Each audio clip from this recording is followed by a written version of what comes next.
If you want to progress, be satisfied first where you are. Recognize where you are and be situated where you are. Don't try to be ahead of where you are now, because then you can't progress. Like if you go to school and you're in first grade, but you take classes from a college course, you may tell your friends you're taking college classes, but you're not. You're just pretending, right? You're getting ahead of yourself. So I will say, from my experience in life, my favorite times, right? Because we often think, say we come to spiritual life for position, or we come for wealth, or we come for knowledge, whatever we come for, we all have different anartas. That means internal things in our own nature, in our own experiences, in our karma that is holding us back. An anarta is Sanskrit for something that doesn't have value. So it's like a parasite living within us. An anarta is like a parasite. It's not our soul. Our soul inherently doesn't have anartas. An anarta in Sanskrit means the thing which is not valuable. So the soul is valuable, right? Because it's a particle of divine consciousness, expansion of the energy of the Lord, Vibhyanangsa Tattva, separated part and parcel of Krishna, transcendental Satchidananda. So it doesn't have any anartas inherently. It's eternally pure and perfect. So anartas are like parasites. Sometimes when you have too many parasites, they lead to your impressions, your ideas, and they make you want things and this, but it's not actually you. But like they say in a system, like say this is a hospital, don't let the patients run the asylum. That's on the macro scale of any system. In your body, don't let your anartas run your spiritual life. Therefore, you have to learn to discriminate. My desires and the things I'm going through right now, my impulses, are these predicated on my anartas or my true spiritual impulses? What's a spiritual impulse? What's a material impulse? Most of our impulses are material, and they're based on our anartas. Therefore, we take shelter of Guru, because Guru helps us discriminate. In spiritual life, in the beginning, it's described that when we start following spiritual life, we have two dangers. One is we try to follow our own mind, or we follow someone who's bogus. They're both called putana. Following your own mind as guru is putana tendency.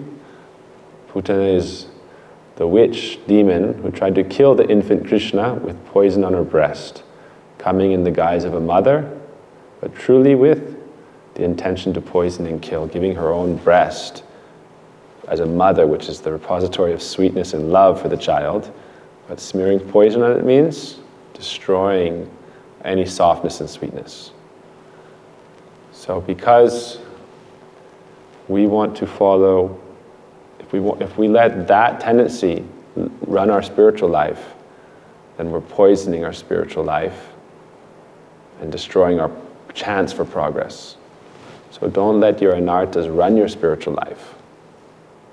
We all have anartas. But if you are taking shelter of a powerful personality, then your anartas don't run your spiritual life. Kam, krodh, kiba, kotite pare, jadi hoy sadhu janara sangha. As Narottam Das Thakur sings. What are the main anartas? Lust, anger, material greed, madness. We all have various forms of madness. Attachments, moha, mud, matsarya, envy. These are the primary anartas. And then we commit so many offenses, mistaken identity. We have so many mistaken identities. Right? Then we have weakness of heart, all these things. But if you're truly in sadhu sangha association of powerful devotees, then your anarthas can never run your spiritual life, therefore they can't harm you. So this is something we hear many, many times in temple life. Don't worry too much about your anarthas. If you're in sadhu sangha, it means the fan has been turned off. It may take some time to slow down, but as long as you let them take responsibility for your spiritual life and you surrender, then they will guide you clear of this forest of illusion. Therefore, take shelter. Therefore, we've been talking a lot recently about ashray. From my experience, the best times in my life are when I am completely in ashray. Ashray is the shelter of a mother's embrace. Do you have any fear then? Being a baby in your mother's arms, who loves you and protects you, and you're in a powerful position, your household, your father, and nothing can hurt you. So ashray means complete protection. Krishna says, Ashraya loya bhaje tare Krishna nehityaje arsha more akaran. In spiritual life, whoever acts in ashray, or is in ashray, ashray means shelter, Krishna never rejects. How can he reject someone who's in his shelter? Krishna is abhaya charanadavinda. Anyone who comes in his shelter, the shelter of his lotus feet, becomes fearless. So someone in shelter has nothing ever to fear. It's not possible to be afraid. You can't be afraid. Is a little baby afraid when it's in its mother's arms? Completely protected, not an ordinary mother. Mother like Nityananda Prabhu. Nityananda Prabhu is Guru Tattva. So Guru is also mother, Guru is father. Tameva Mata, Tameva Pita, Tameva Bandhu, Tameva Saka. Last night Prabhupada was talking about Diksha Guru, respect. And he was saying, Vatsalya Matri Koti. Right? He said, Diksha Guru is someone who takes complete responsibility if we give them that. If you take it away, then it means, no problem, you're distant. But they take complete responsibility to love, to raise, to train, to guide. When we give that into their hands, and then we grow in their shelter, then we become strong and happy. But your best times in life will be when you are in the most shelter in spiritual life. So don't be impatient.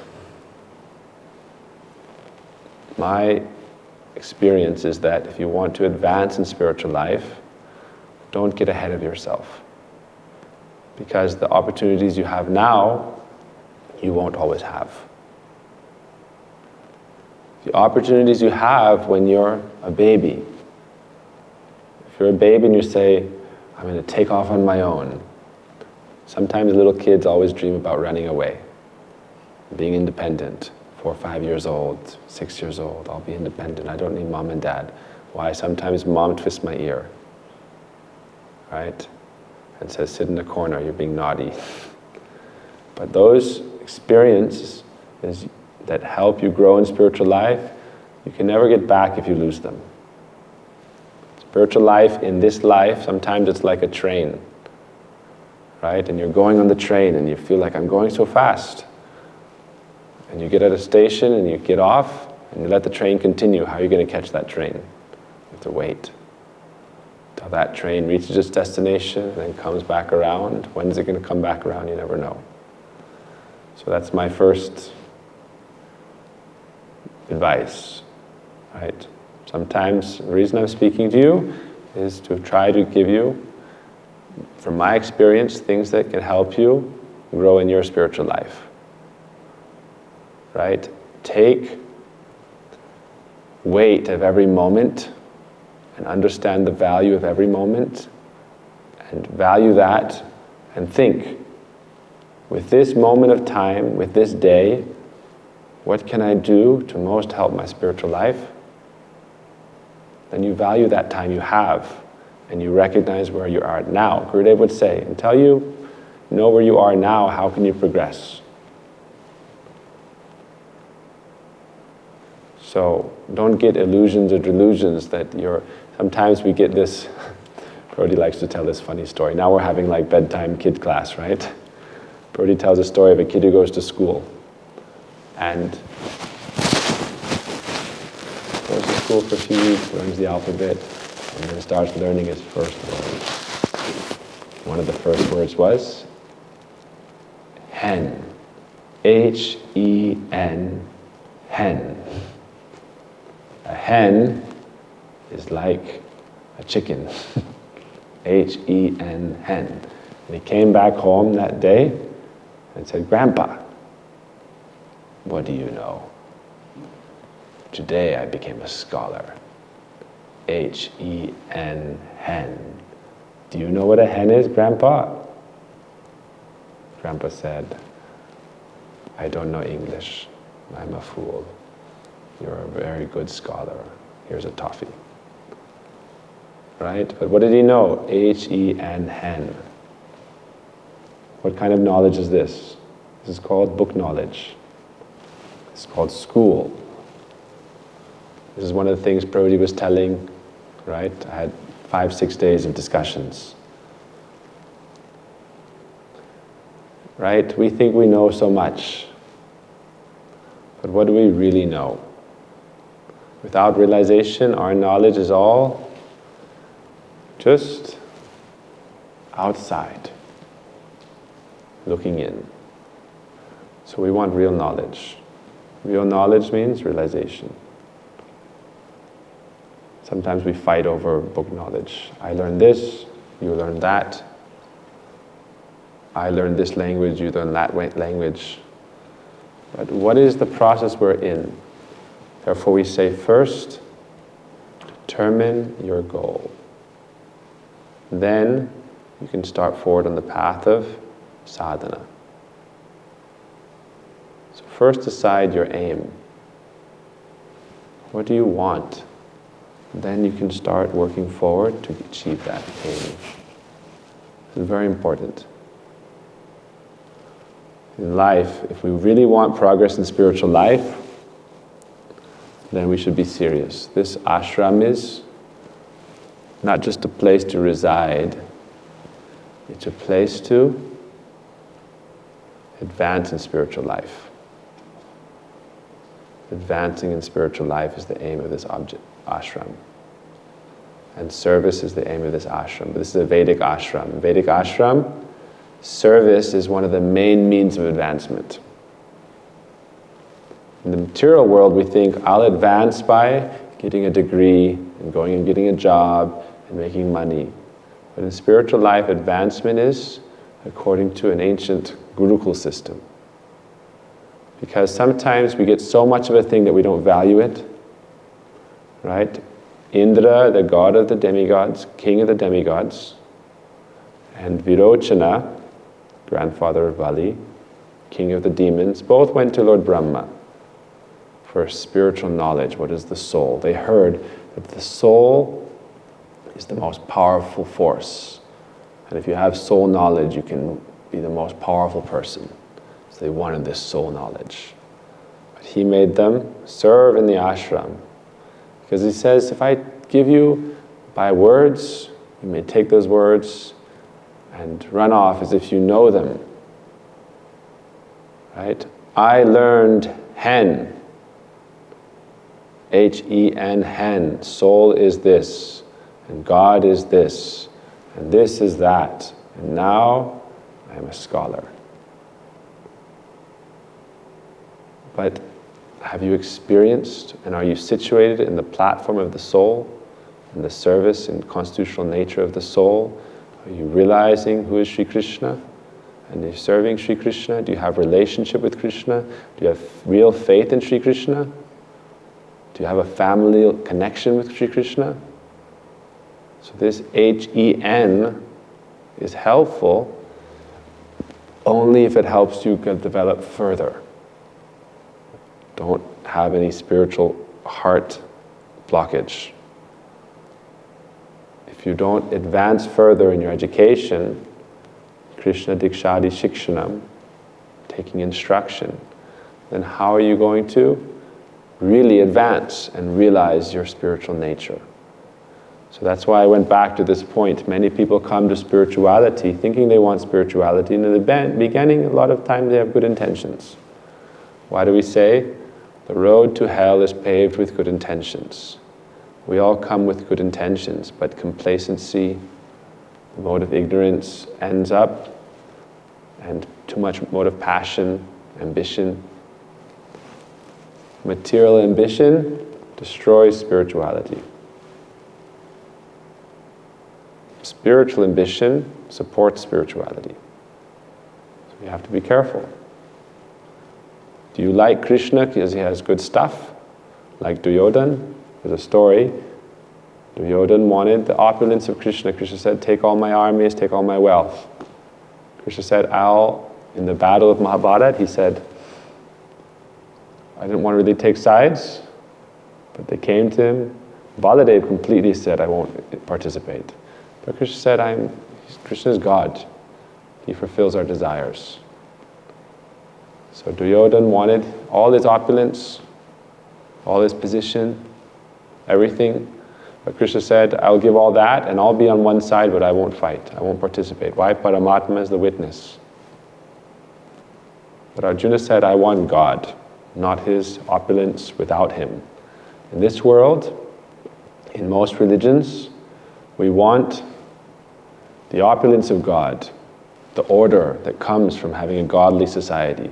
But we don't really want relationship and service to God. That's defining most religions.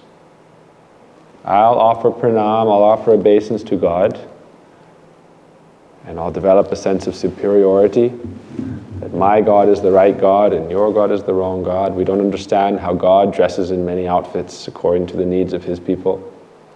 Sometimes God dresses in a dhoti, and sometimes he dresses in a robe. He doesn't dress in jeans. Right? But he may teach us and guide us, right? The point is that in this world, Gurudev says this, I'm trying to come to a point. So follow along, I'm trying to tell a story. But I didn't prepare, so I'm trying to get there, right? And sometimes, if you go on the straight path, you don't appreciate the journey. So you have to go a little bit around and get to the point, right?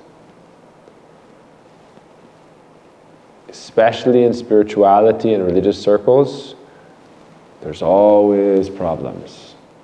There's always quarrel. There's always fighting. There's always politics.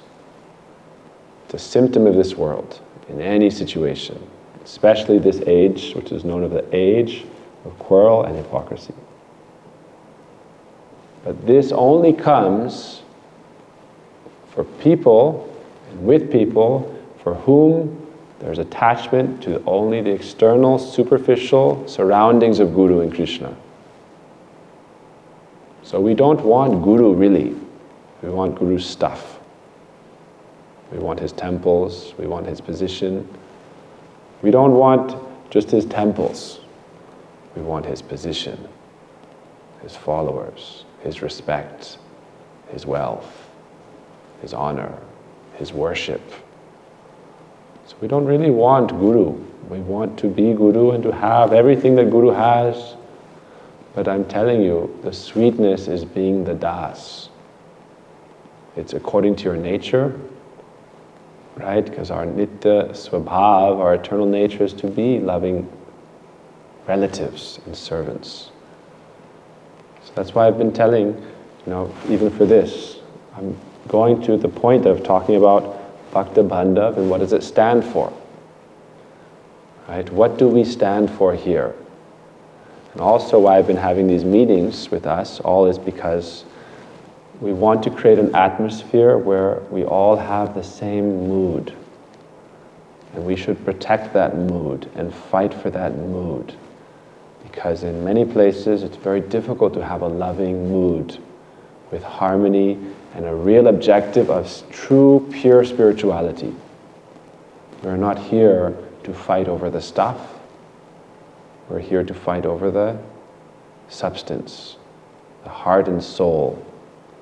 And that's nothing to fight over, that's something to serve and cherish and aspire for. I'm not saying this casually. It's not something that's a symptom of this spiritual group or another religious group. It's a symptom of every situation we'll find ourselves in spiritual life. People who want the stuff, people who want to serve the heart and soul. And sometimes there's a combination of both. But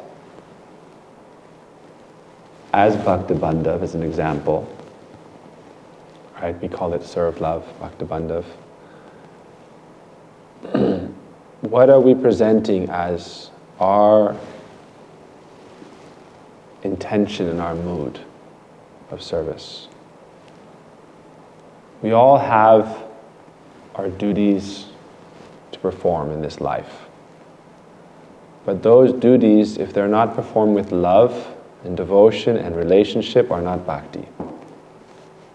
They may be useful to the service of Guru, and we may be an instrument of his desire, and if we serve very nicely, he may reward us with great boons. What do you want? He will give you. If you do help, if you help when it's needed, then afterwards, for example, when Ram went to Lanka, all the vanaras, monkeys and squirrels and crows helped, and bears helped build the bridge. After they defeated Ravan, he gave them all boons one by one. What do you want? This. Here you go. What do you want? This. Here you go. You want heaven, you want position, you want kingdom, you want glory, you want wealth, you want friendship, you want this, that. Take, take, take. Hanuman said, "Oh Lord," Hanuman hid. This is Ashray Tattva. Hanuman wouldn't come when Ram was giving boons. Hanuman hid. He was very afraid. He hid far away in the jungle, crying, Ram, Ram, Ram, Ram. Why is he saying, why do we chant japa? Japa is, I want you, I want you, I want you. Hare Krishna, Krishna Krishna, Hare Hare, Hare Rama, Rama Rama. Why do we come here? We don't come here for Krishna's stuff. We come here for Krishna. I want you. I want you. Right? Krishna thinks, you want me? Now he gets scared. Are you going to bind me like Mother Yashoda? You're going to try to control me? You want me? I'm Radharani's property. Ask her. Radharani's saying, I'm not independent. I'm Krishna's prayer. I'm Krishna's beloved. Radha Kanta Namostute. Getting Krishna is not so easy. Getting Ram is not so easy. We come to spiritual life, but we treat it like a joke. Most people. Good intentions, but lazy, entitled, attached to superficiality, complacent, D- students. C+, F, B, A. We don't follow our ABCs. We say, I follow ABCs. But we don't. We follow DEFs. Are we here? We come with the right mood and intention, or we don't. We come to Krishna for different reasons. But what we are offering here is not stuff. It's heart and soul. It's Seva Kunj. Nira Kibo, this song, we're getting to this point, that how Srila Swami Prabhupada, before he left this world, he called, every day he would send a card to Mathura and bring Srila Gurudev, Srila Narayana Goswami Maharaj to his place, almost every day. Send the card, come. And one of Gurudev's sevaks in Mathura was doing healing work with Swami Prabhupada also. And he would sit and think about Krishna Lila. So we have our work to perform. Now we get confused. I'm telling you where it gets confusing. Again, from experience. There's service to do. There's stuff to develop. So while you're doing that service of developing the things, building the temples, making the followers, collecting the money, there's a mission, Mahaprabhu's mission. We're here at the start of a mission, continuing a mission, serving the mission of Mahaprabhu. Going back to this morning class, right? What is the best way we can serve the entire tree of Chaitanya Mahaprabhu's family? By serving to preserve that unique, sweet quality that Gurudev gave. Right? Unata Ujjvala Rasam Svabhakti Shriyam. What is the moods of Mahaprabhu for coming? Why did he want to come? Radhaya Pranaya. What did Mahaprabhu want to give? So our best service here is serving that mood of Srila Gurudev, continuing that line of Srila Gurudev. That's the best contribution we can do to the entire tree of Chaitanya Mahaprabhu's eternal lineage. So we're not separatists. But Jamuna has her shrot, her flow. Ganga has her shrot, her flow. Right? In Hindi it's interesting. Shrot means like a current of a river, but also our parampara, our lineage is called the Shrotiya parampara. Shrotiya means the path of hearing. So the words of the gurus are like a river that flow into our ears and come into our heart. So going back to the point about book knowledge.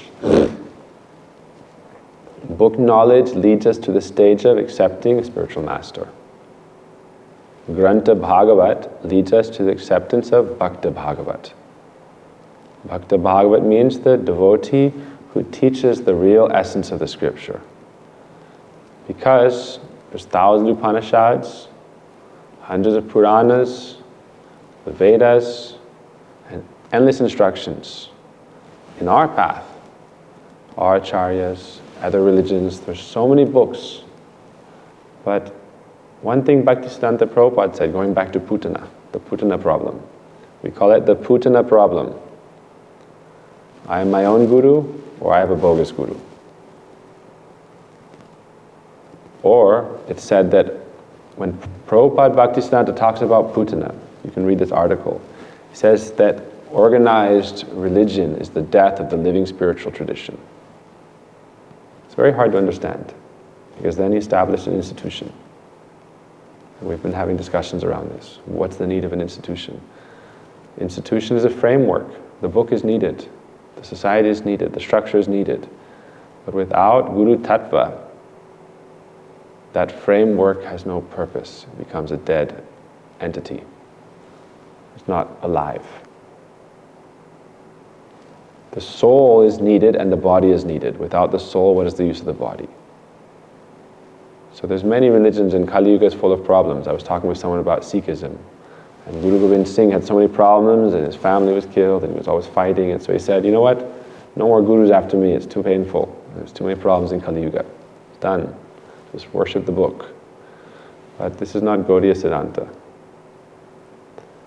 Krishna says in the Gita, Tadvidi pranipatina pariprasnena seva upadekshanti te jnanam jnanina sattvadarshina.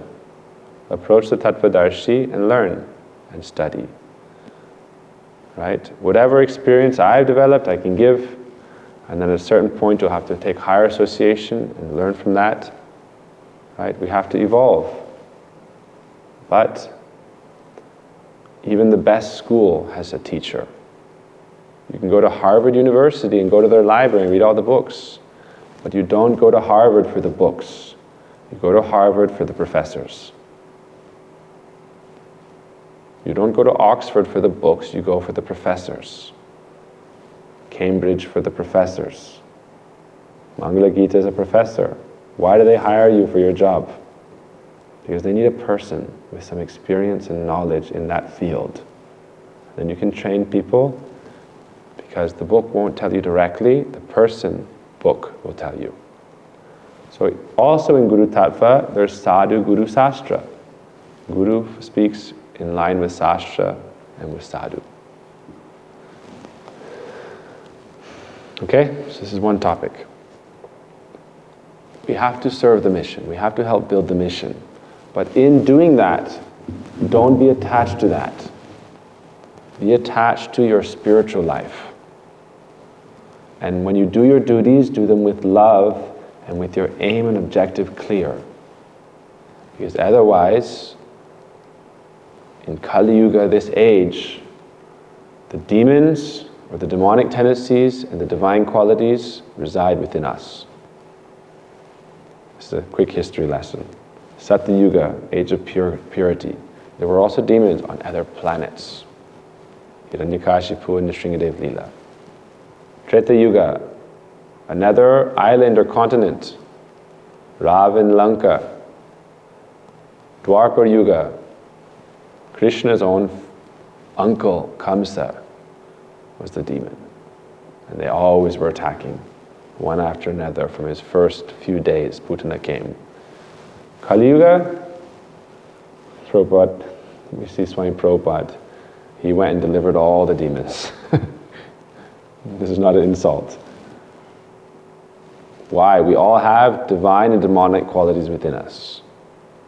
All the Jagais and Madais, like Mahaprabhu saved. Mahaprabhu, Nityananda first went to Jagai Madai. We are demons, I am the demon.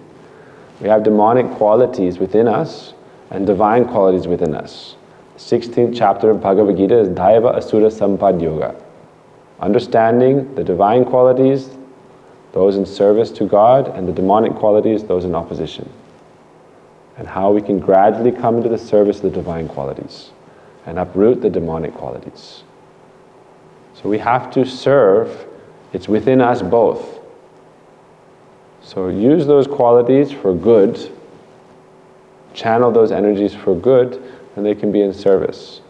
But your anartas, which are demonic qualities, we say demons. Oh, you're possessed by demons. We're getting a bit dramatic here. Okay? When we say demonic quality, it means asuric. We use demon and demigod, but asuric means against God. And sura means favorable to God, in service to God. So the qualities in us that are antagonistic towards, opposed towards, right? Satanic, right? Now in America they have the Church of Satan. And it's established on the principles of gross materialism and enjoyment, and any conception of theism is labeled as the devil. They say theism in God, that is the real devil, and we are Satanists because real materialism is real life. This is the philosophy of John Lennon also. Imagine there's no heaven, no hell, just this life, and let's eat, drink, and be merry, and enjoy. Right? This is the philosophy of gross materialism in this world, and we're attached to it because we think no responsibility. If there's no future life, there's no past life, there's only the present moment, and I should enjoy. There's no God. And it's based off trauma. So again, going back to Bhaktivinoda, we're here to help heal. We're here to be healers. Right? People are suffering and in pain. I'm not saying people are bad. No one's a demon. Like I said in the beginning, the soul is pure. Anartas are just the parasites that have latched onto our being, but we have also allowed that to happen by our asuric nature, antagonism towards God. As we remove that antagonism, that asuric tendency, that anartic tendency, then we come very close. So while we're here serving the mission, don't serve the mission for the sake of enjoying the mission or the controlling the mission or having power or influence. Serve because I want you. Then you're serving a spiritual mission. Then you can actually speak and bring people to a spiritual mission instead of speaking and bringing people into Maya. This is very tricky. That's why I was talking with someone today. I say Bhaktivinoda stands for fighting for love and truth and decency. Why do you have to fight? Because most often false religion dresses in the garb of religion. The lie dresses up as the truth. There's a famous parable I heard recently from a friend. I told this story. Remember? Truth and lie, The lie came out to the truth and made friends and said, let's go for a dip in the well. And they put their clothes on the bank of the well and jumped inside. As soon as they were inside, the lie jumped back out and put on the dress of the truth and ran off. Right? And took his clothes also. And then the truth got out naked, and everyone started laughing at the truth. And so he got back in the well and hid. And then the lie went around everywhere as the truth and tricked everybody. So, therefore, it's said in Sastra, second verse of Srimad Bhagavatam, Dharma projita kaita vatro paramo nirmat saranam satam. Dharma projita kaitava, most so-called dharma is only cheating people. But it's cheating them because they want to be cheated. Agyan tamera nam kahiya kaitava dharmartha kama moksha vancha adi shab. It's only vancha driven adibi, cheating, giving you stuff and cheating you. Take this stuff. Oh, you've done some service, you've done some service. Take this stuff and go. Duryodhan, asuric tendencies. Take my opulence, take my armies, take my position, take my temples. Take it and go. I want you. I only want you. I don't want your stuff. When we go to heaven, to God's kingdom, the real heaven, are we going to fight with Jesus and say, Jesus, you know what, you've been doing pretty good, but I think it's time for you to take a back seat, and for a while, I'm going to be Jesus. So you're fighting for his position, you want to be Guru, you want to be Jesus, or you want to serve Guru, or serve Jesus. This is the problem in spiritual life. We come to Guru to be Guru, not to serve Guru. Real Guru is always the servant of Guru. Gurudev said this about his Vyas Puja. He's 85 or 86. He's saying the duty of a Guru on his day of being worshipped, Vyas Puja, is to offer everything to his Guru, otherwise he's not a Guru. Therefore the first duty of a Guru on Vyas Puja is doing Arti and Puja of his Guru Varga. Whatever comes, he offers it. That's why Bhakta Bandhav is not our title. It's Gurudev's title. We want to serve the exception, not the rule. What does that mean? Right? Not dharma protita kaitava. Paramat sara nirvat. The real religion. That means serve the mission. But only I want you. And how do we get that? I am yours. Krishna says, okay, he won't give himself. So you have to say, you are mine. You don't have a choice. This is called mamata, minus. How do you get minus for Krishna? For Srimati Radhika? For their servants, Vaishnav. For Vaishnav. So going back to Hanuman. Hanuman was hiding and chanting, Ram, Ram, Ram, Ram. I only want you. I don't want to be separate from you. I don't want to do my work in this world and then go to heaven and say, Jesus, get off the throne. Now I'm the right hand of God. Right? That's why I'm talking about what is Bhakta Bandhav. Oh, you want to go to Krishna Loka and say, Krishna, you've done a good job, but you know what? I'm going to try being Krishna for a while. It's a very subtle, insidious thing. We're here because we have asuric tendencies and we're antagonistic to God because we want to be God. Or we want to be Radha or we want to be Krishna. So I call it I am Godism or I am Goddessism. I am a goddess. Right? The world is filled with goddesses. Demonic witches.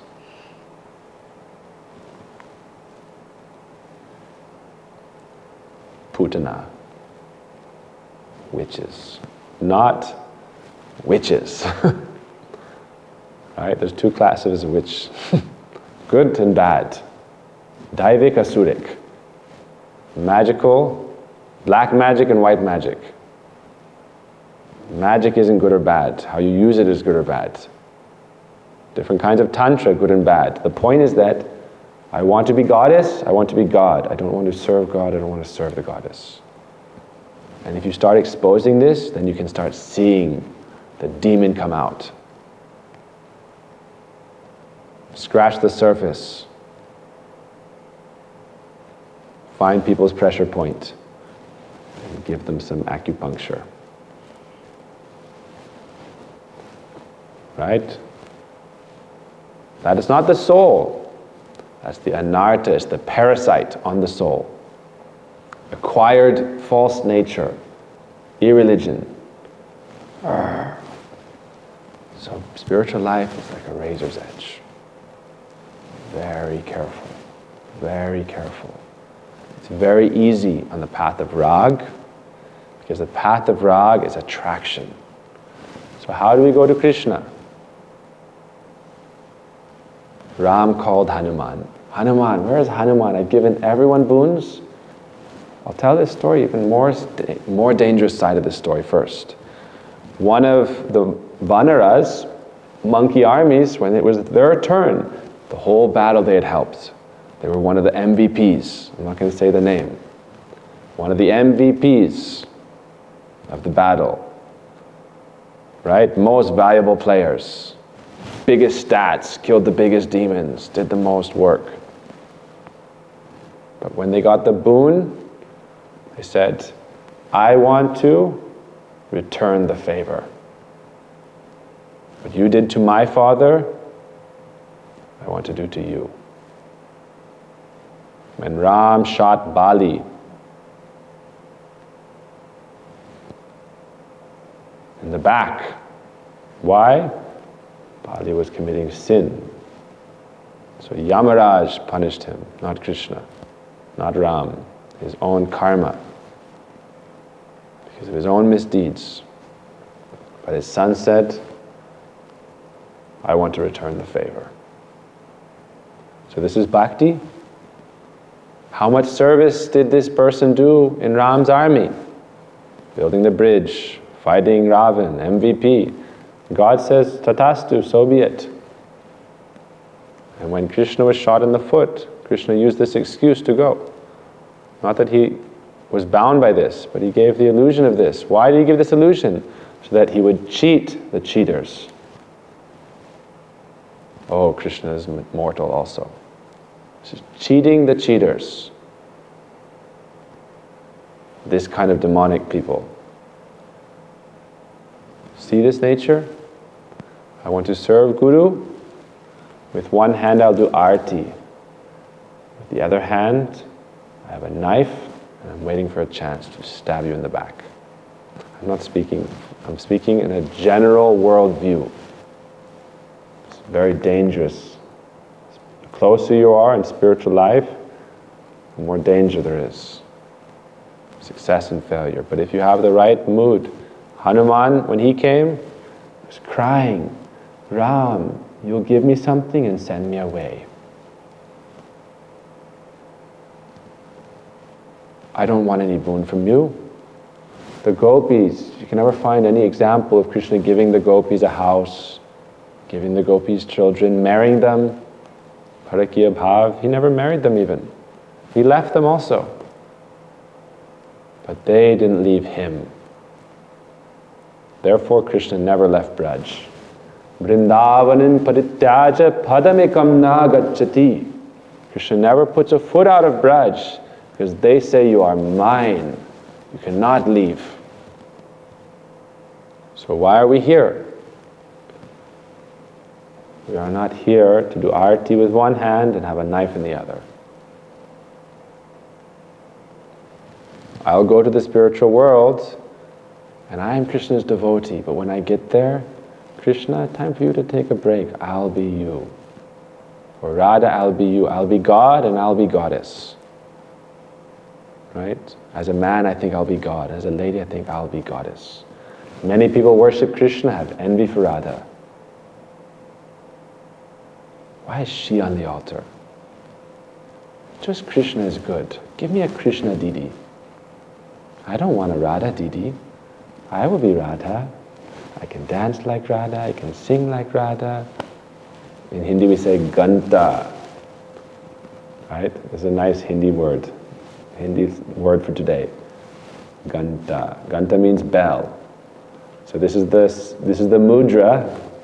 The dancer Mali will know. The mudra for Sala Ganta. Nothing. Nothing. You are nothing. H-E-N, hen.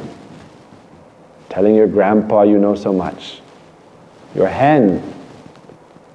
You are the hen. Stupid like a hen. Always pecking. Right? So spiritual life is soft and sweet. Hanuman said, Ram, I only want you. Therefore we're chanting japa. Hare Krishna, Krishna Krishna. I only want you. I don't want your position. Right? Here we already have all our authorities. They have their position. And what is our position? Bhaktivinoda Thakur sings, Lalita Sakira Ayogya Kinkori. I'm your unqualified maidservant. The only position I ask for is your service. Position of your servant. Right? Bhaktivinoda Thakur sings a Shikshastakam song based on Shikshastakam.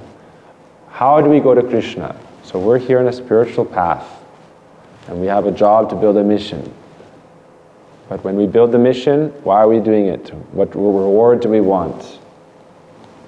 When we're in the spirit, if we want to be in Braj, we can achieve our eternal position in Braj. There's a story of Madhu Mangal saying, Krishna, everyone loves you, worships you, you get all the ladus.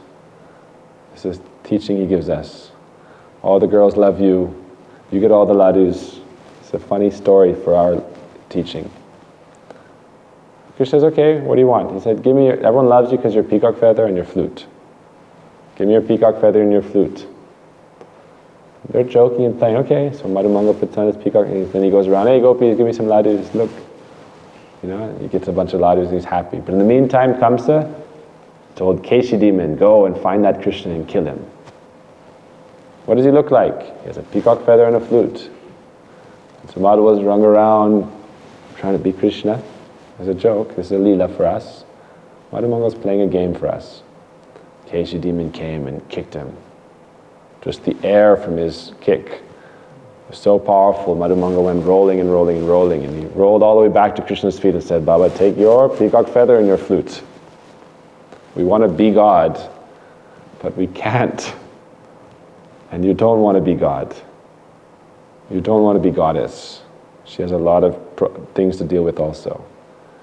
And that's not why I'm saying it. I'm telling you, it's not fun. The best, happiest times you'll ever have in life are when you have that loving ashray friendship. It's so much sweeter and it's real. Happiest times I've ever been in my life are as a sevak. This life is now painful. I'm in office hours, I'm a duty worker. And I'm weeping and crying, oh, if I could just be a sevak. Right? If I could just have a chance to clean the floor with a rag and wash the clothes and hang them to dry and sit like a baby and hear katha and do humble service. Those are the best times. Why? Because I'm accepted, I'm a family member. I have belonging, right? That position is the sweetest position. Not because you're a menial worker, but because there's love, and there's hope, and there's belonging, and there's relationship. And it's very close, right? If you're with pure sadhu, it's very close to spiritual reality. Why? Because they're always in spiritual reality. I said in the beginning that now my job is to tell the truth. Right? So I want to get to, maybe we'll have to go on tomorrow because usually this is how classes go. We have a topic and we have to get there. Right? But we're going to talk about Gurudev and Prabhupada. Tell the truth. The relation of Gurudev and Prabhupada. Again, going back to Bhaktivinoda, what do we stand for? We fight for love. We fight against chauvinism in spiritual life. We fight against oppressive, patriarchal forms of religion that aren't balanced properly. right? We fight to establish the innocence and purity of true spiritual life. We uphold Dharma. And we're fearless. Dharma rakshita rakshita. When you're alone, you don't have any friends and allies, and you're in the wilderness, you're like an afraid little, I have to be nice, and I have to say everything that people, I have to say things that people won't get upset. If I say the wrong thing, people won't like me. We're not at that stage now. We're at the stage where if someone doesn't like hearing the truth, and they decide not to like us, we don't care. In spiritual life, you can only have one person, right? Spiritual life is a relationship. What is your relationship to your mother? What is your relationship to your father? What is the relationship to your husband and wife, or your brother or your sister? Will you sacrifice your mother to please an outsider? Oh, I love my mother, but when I'm with an outsider and they don't like my mother, I'll say, yeah, my mother's kind of, yeah, I agree with you. She's not so nice. That means you don't love your mother. So, being a people pleaser is not our path. We're not people pleasers. We tell the truth as it is. Doesn't mean we're cruel, we're healers. So I was talking about this in our meetings. As healers, we take the Hippocratic Oath. What's that oath? We're not on the path of vengeance. Hippocratic Oath is the oath a doctor takes, and it's the vow to do no harm. First rule is to do no harm for your patients. So if you're trying to heal, that means there may be something that needs to be healed. There may be some infection that needs to be removed. There may be some surgery that needs to be performed, and there may be pain involved. But your intention is love and healing and affection. We're not on the path of vengeance. We're here to help heal the world from its pain and sorrow and suffering. Help them understand. Don't blame God for the sins of others and your own sins. Don't blame God for the reactions of your own karma and the suffering you find in the world. This is all illusion, but not just illusion. Gurudev said pain is real. Right? A lot of times we talk about Maya, and we think, this is all Maya. When you're suffering, it's not Maya. It's Maya, but it's real. That's the proof of reality. We say, I think, therefore I am. Sometimes you're in hell, in this world, in pain, suffering. That pain is real. And you're experiencing that pain. So how can you get rid of that experience? How can you move beyond that experience of pain? Now we talk about spiritual life. So usually people come from pain. My point is, we come to help and to heal. So if you want to be a doctor, that means a lot of times little kids, right? Or pets. You see pictures of pets and they know, they see, oh, it's the vet's office. The dogs don't want to get out of the car. And they're like shaking and crying. And, But why do they go there? To get healed. So our job as healers is to sometimes do the painful and to tell the truth even when it's painful to hear. We're healers. The order I'm in is as a healer, not as a destroyer. Right? Remove and destroy the anartha and heal the soul and help the soul grow and protect it. So it's a very soft thing. Most people speak from the book, not from the life. Because most people don't have the good fortune to live the life with a pure sadhu and to see reality and experience it like that. So they only have to rely on the book.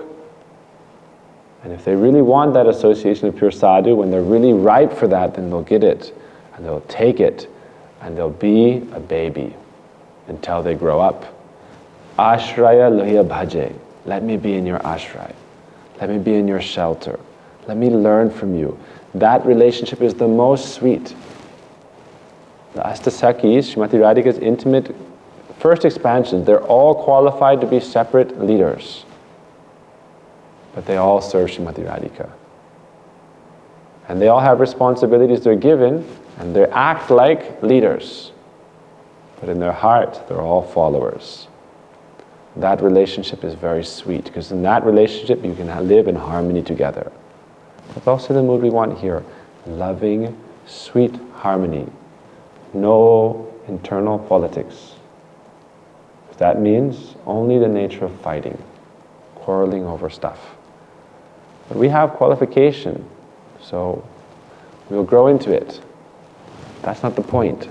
The point is value your present moment where you are, and realize that if you're not meant to be doing something now, it's because God is preparing you for that for the future. But be where you are. Whatever your future responsibilities are will come.